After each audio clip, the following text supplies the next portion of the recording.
This episode of Techno Buffalo is brought to you by Full Sail University. Hello, Internet, and welcome back to another episode of Ask the Buffalo, the show where you can ask me, Ashley Esqueda, any question you might have from the wide world of technology. Every Tuesday, we put up a call for questions on technobuffalo.com. You can leave your question in that post comments.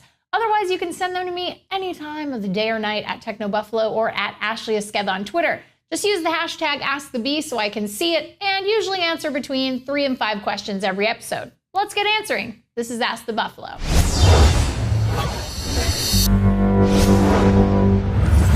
Twitter user Fayez Halani asks, hey, what do you think about the PhoneBloks concept? Will they become real? Could they really be useful?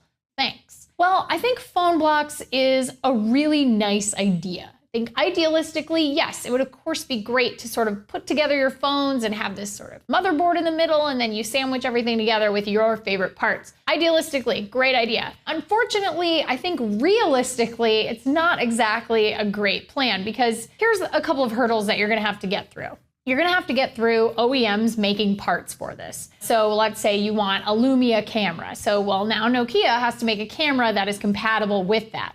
And in addition to having those pieces, you also need to have a software kit that's going to be able to be programmed to recognize all of those parts. Really, at the end of the day, I think that it's a really good idea, but unfortunately, I don't think we'll be seeing anything like that in the near future. However, I do think that at some point in our lives, putting together a cell phone is going to be the same type of process as building your own desktop computer. Who knows, maybe we'll use a Linux OS or something that's also open source. You could use Android to build your phone. So it'll be a really interesting thing to see if it happens at any point, but I don't know that PhoneBloks is something that will come to pass officially. Twitter user D. Maroth says, how important is iOS 7 adoption to Apple? Will they drop support quickly for older versions, or do they care? I think that we know that by iOS 7, you can't use it with some older devices. So that's something that you have to think about. If you've got a first generation iPad, you're not gonna be able to use iOS 7. If you have an older iPhone 3GS or earlier, you can't use it.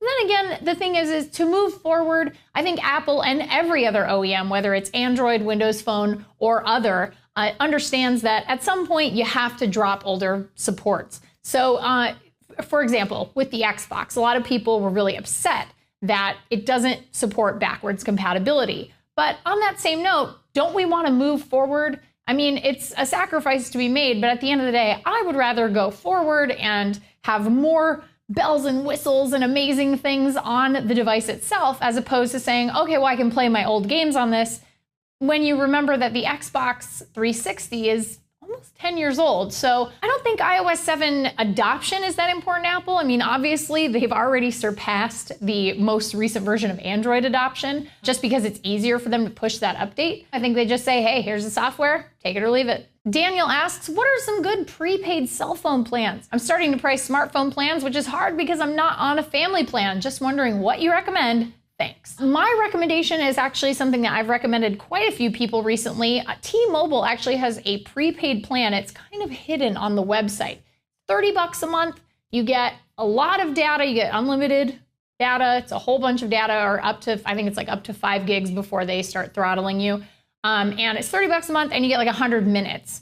I'm not one who uses my phone to talk a lot. I just use data all the time. So it's a great plan for anybody who doesn't really use their phone as a phone. Or if you have a device that supports Wi-Fi calling, that's another thing that you could totally use on T-Mobile. So that one's really good. And then AT&T also has a pretty good prepaid plan, but it just depends on what your service is like in your area. So I would just poke around. I really like T-Mobile's prepaid. That $30 a month is a really good little SIM card. And obviously AT&T has a pretty decent one too. And lastly, Josh asks, what do you do with your old iOS devices when you upgrade your phone or tablet to the latest and greatest? Well, 2 things.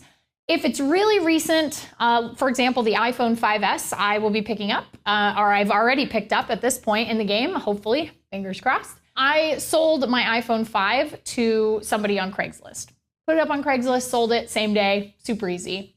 Cash in hand, able to pay off my phone again. Like I kind of use that to sort of subsidize my own devices, if that makes sense. But if I have anything that I really am like, well, I don't know that I'll get a lot of money out of this and someone in my family can use it, I will give it to someone in my family. I know that many members of my family have benefited from the hand-me-down Ashley Esqueda program, the technology program that I run. It always makes me feel like a little Oprah to be able to like give somebody something really cool, a piece of technology. So yeah, that's what I like to do. And sometimes I'll even, give a phone away on a podcast or something like that. I gotta interrupt this episode for a quick little shout out to Full Sail University. Obviously, apps are huge. They're everywhere. And we've all had those little ideas that make you say, oh, I should totally build that app, right? Well, Full Sail University's online mobile development bachelor's degree program can teach you how to make an app from concept to post-launch marketing. Oh, even better, you do the whole thing from the comfort of your own home via Full Sail's online education platform. With Full Sail's mobile dev program, you learn both sides of app development for iOS and Android, creating your app with advanced programming languages, and then launching and managing the business of your app once it's complete. But Ashley, you say, I don't have a good enough computer to run lines of advanced code, and I can't afford all that expensive software. You know what? That's okay, because Full Sail's Project Launchbox program gives students a MacBook Pro preloaded with industry software, plus iOS and Android devices to test your app on. Now, if you're ready to make that killer app and you're interested in learning more about Full Sail's online degree program, head over to fullsail.edu/technobuffalo. Well, that's it for this week's Ask the Buffalo. Thank you so much for watching. Please give the show a thumbs up if you enjoyed it. We really appreciate that. And check us out at technobuffalo.com for all the latest and greatest tech news. Also, before I go, a huge mega congratulations to our very own OG Buffalo, John Rettinger, and his lovely wife on their new arrival. Baby Rettinger is here. Send your love in the comments because I know he reads them. And until next week, I'm Ashley Esqueda. See you next time.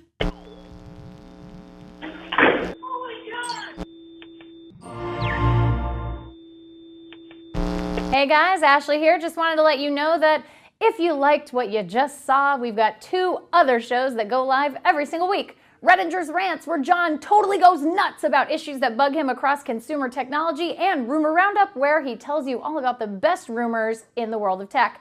So click the text below that says subscribe, and if you want to check out either of those shows, click right over here. See you next time. Thanks for watching.